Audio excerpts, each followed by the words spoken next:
अस्सलामु अलैकुम वरहमतुल्लाहि वबरकातुहू।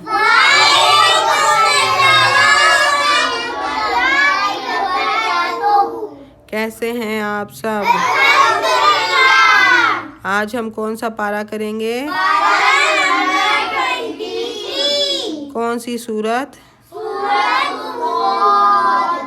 कौन सी आयत?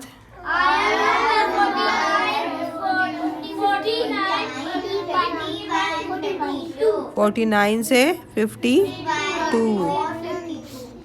शुरू करते हैं। आऊज़ु बिल्लाहि मिनश शैतानिर रजीम, बिस्मिल्लाहिर्रहमानिर्रहीम, अल्लाहुम्मा सल्लि व सल्लिम अला नबिय्यिना मुहम्मद। आऊज़ु बिल्लाहि मिनश शैतानिर रजीम, बिस्मिल्लाहिर्रहमानिर्रहीम। इसमें अल्लाह ताला कह रहे हैं, ये एक नसीहत का मज़मून तो ये हो चुका, और परहेज़गारों के लिए आखिरत में अच्छा ठिकाना है। परहेज़गार कौन होते हैं? बुरी चीज़ों से परहेज़ करने वाले, यानी नेक लोग, मुत्तकी लोग। ठीक है, जो अच्छे लोग होते हैं वो कौन होते हैं? परहेज़गार। जब हम बुरी चीज़ों से बचेंगे तो फिर हम नेक ही हो जाएंगे ना। नेकी के काम करना आसान है ना।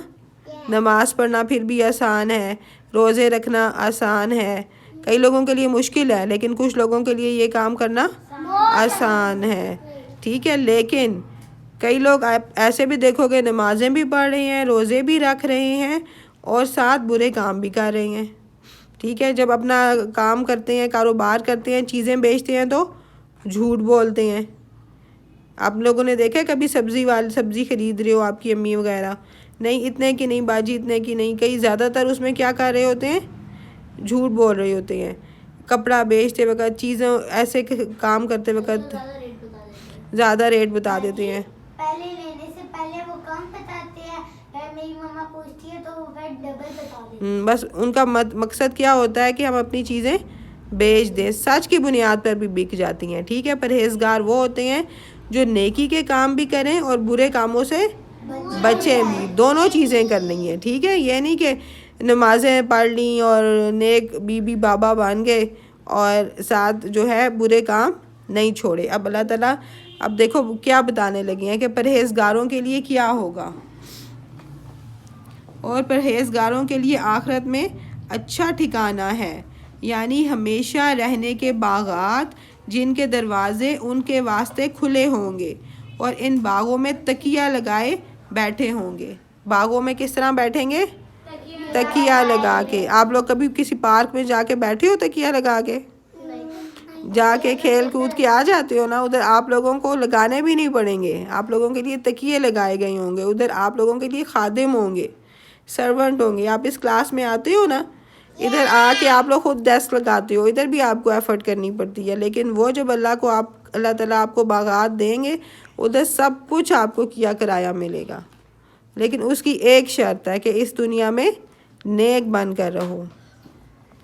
और क्या होगा? अब ये कुरान पाक में अल्लाह ताला बता रहे हैं।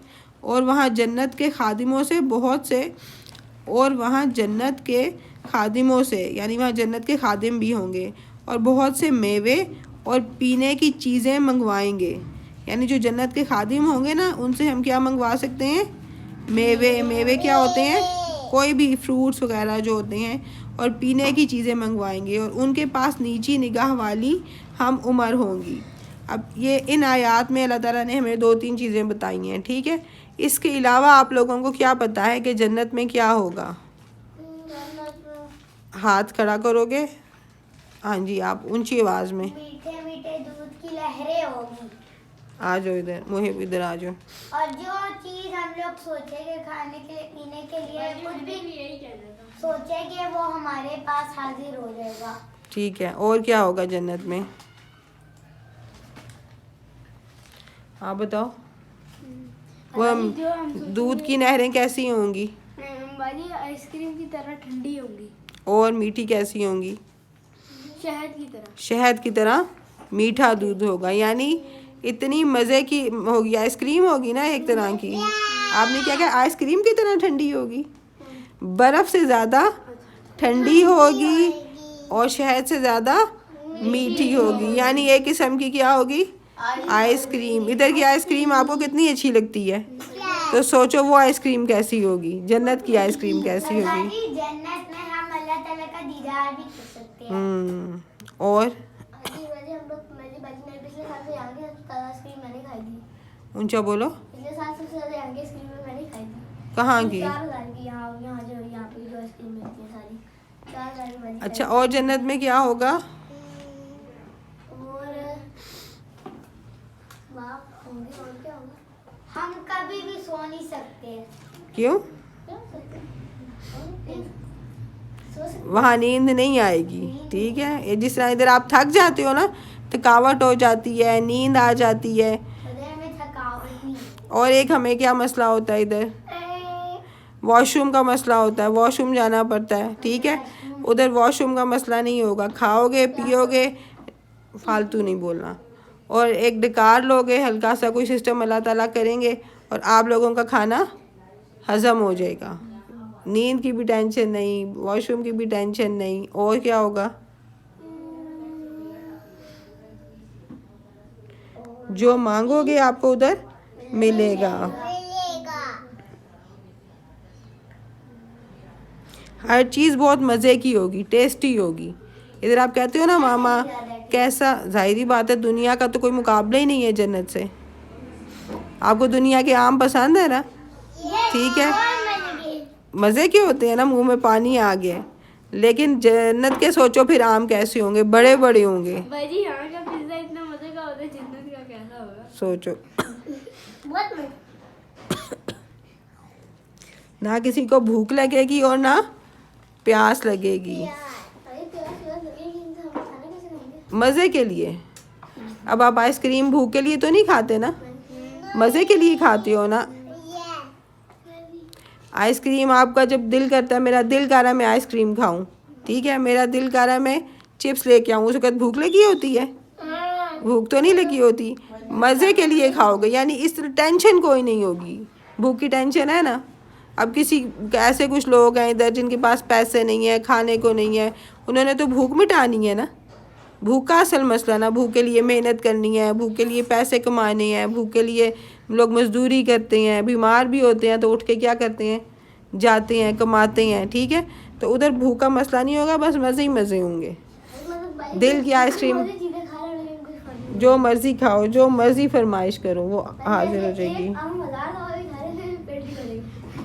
दिल करेगा खाने का, खाते जाओ खाते जाओ।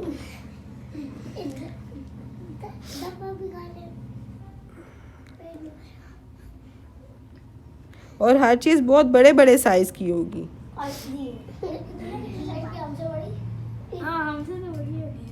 जन्नत में अंगूर के एक दाने की मोटाई इतनी ज़्यादा होगी, अगर इससे रस निचोड़ा जाए तो डोल भर जाएगा, ठीक है। अंगूर है ना, अंगूर का एक दाना, उसका आप रस निचोड़ोगे ना तो इतना ज़्यादा होगा कि पूरा डोल भर जाएगा। आपका एक बर्तन होता है ना, डोल, ठीक है, डोल नहीं पता, बर्तन जो होता है समझ लो, एक देगची होती है, एक बोल होता है बड़ा सारा, यानी वैसे अंगूर के दाने की कितना जूस निकलता है, 3 गिलास समझ लो।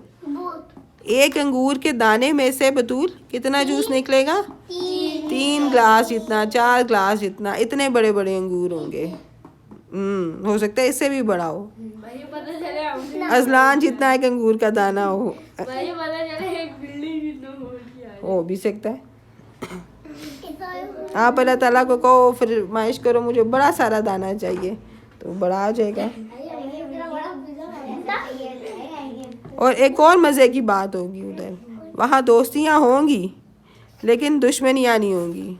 इधर ऊपर से दोस्तियाँ होती हैं ना, और अंदर से क्या होता है, हसद, बुग़्ज़, जलन, ठीक है, होता है ना ऐसे।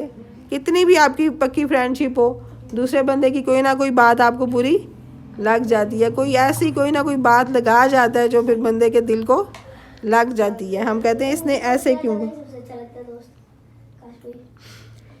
अच्छा जी, तो फिर हमें तकलीफ़ होती है ना। देखो इधर देखो, जब आप किसी के साथ अच्छा करो और आगे से वो उसके नतीजे में आपके साथ बुरा करे तो दिल को क्या होती है, तकलीफ़। वहाँ पर ऐसा नहीं होगा। जो हमारे अच्छे दोस्त हो गए वो जन्नत में आएंगे, उनकी हमारे साथ मुलाकात भी हुई। जो आपकी दी। पापा भी आए, इनसे भी मिल खाते। मगर सारे चले गए तो इंशाल्लाह। वही जा गए तो कैसे हुई? हाँ, दोस्त भी होंगे, इंसान हो उधर, हमारे नए दोस्त भी तो बन सकते हैं ना, Yes. बन सकते हैं ना। अगर हमारे पुराने दोस्त दुनिया के ना गए तो फिर नए दोस्त बन जाएंगे। क्या ख्याल है फातिमा नूर का? वो लगता है उसने अभी से दुआएं शुरू कर दी हैं, अल्लाह मैंने तो जन्नत में जाना ही जाना है, और कोई जाए ना जाए। मांग रही थी दुआ, वो शदीद टेंशन में बैठी हुई है। सबके लिए मांगो, अपने लिए नहीं। वो कह रही होगी या अल्लाह ये वाले फ्रेंड्स ना हो, कोई नए फ्रेंड्स मिले। ये बहुत तंग करते हैं मुझे। ये तो नहीं कह रही थी वो, उसको मैंने देखा वो सोचो में गुम है। मैंने कहा मांग रही थी दुआएं, कहती है हाँ। किस किस का मांग रही थी, कौन सी फ्रेंड हो? या अल्लाह फातिमा नूर, फातिमा शान फातिमा ना हो, अबिया ना हो, है ना, कोई नई जन्नत की हूरें मेरी फ्रेंड्स बने।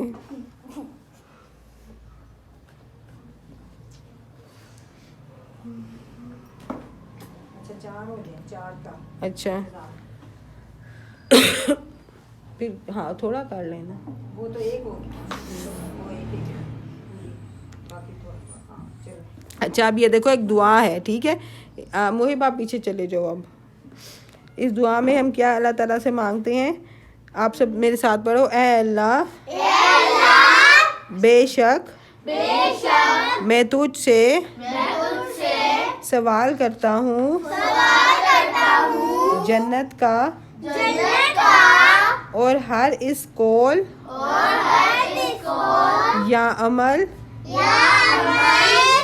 का जो इस जन्नत के करीब कर दे। मैं तेरी पनाह चाहता हूँ आग से और हर इस कौल या अमल से जो इस आग के करीब कर दे। और मैं तुझसे सवाल करता हूँ कि हर फैसले को जो तूने मेरे लिए करना है मेरे हक में बेहतर बना दे। अब ये दुआएं आपने मांगनी है, ठीक है। इस दुआ से क्या पता चल रहा है कि अल्लाह ताला मुझे जन्नत का सवाल करती हूँ कि मुझे जन्नत मिले, और हर ऐसा काम करूँ मैं जो जिसकी वजह से मुझे जन्नत मिले। जन्नत ऐसे ही तो नहीं मिल जाएगी ना। अब आप इधर बैठी रहो और कहो मैं इस्लामाबाद पहुँच जाऊँ, इस्लामाबाद पहुँच जाओगी। उसके लिए क्या करना पड़ेगा? हाँ कुछ करना पड़ेगा ना। तो ऐसे तो नहीं आप कुरान पढ़ के नहीं इस्लामाबाद जाओगी, जन्नत जाओगी, ठीक है। इस्लामाबाद जाने के लिए आपको गाड़ी बुक करानी होगी, ठीक है। फिर उसमें बैठोगे, फिर जाओगे, मेहनत करनी होगी। अब इसी तरह ये कि अगर आप बैठ के कहती रहो मैं जन्नत चली जाऊँ, जन्नत चली जाऊँ और दोज़ख से बच जाऊँ, तो ऐसे नहीं होगा। उसके लिए इसमें हमने क्या दुआ मांगी है, हर ऐसा कौल क्या होता है? हर ऐसी बात, मेरे मुंह से कोई गलत बात ना निकले जो मुझे दोज़ख के अंदर ले जाए। ऐसी बात निकले जो मुझे, बातों से बीत जाता है ना बंदा। वो आपने क्या बताया था मुहिब, बोलने से क्या होता है? हम अपनी ज़ुबान की वजह से दोज़ख में जाएंगे या जन्नत में जाएंगे। जब दोज़ख वाले होंगे पहले फरिश्ते आके उनकी जुबान खींच लेंगे, तोड़। आपको किसने बताया है? मैंने सुना। किस वक़्त करेंगे? पता नहीं कब कब्र में अजाब होगा ना। अब ये नहीं हमें पता कि पहले आके ज़ुबान करेंगे या क्या, ठीक है। मैंने हर जगह से। अच्छा अब हमें क्या करना चाहिए कि हमें ऐसी बातें करनी चाहिए, दुआ मांगनी है या अल्लाह हमारे मुंह से ऐसी बात निकले जिससे हम जन्नत के करीब हो जाएं और दोज़ख से दूर हो जाएं, ठीक है।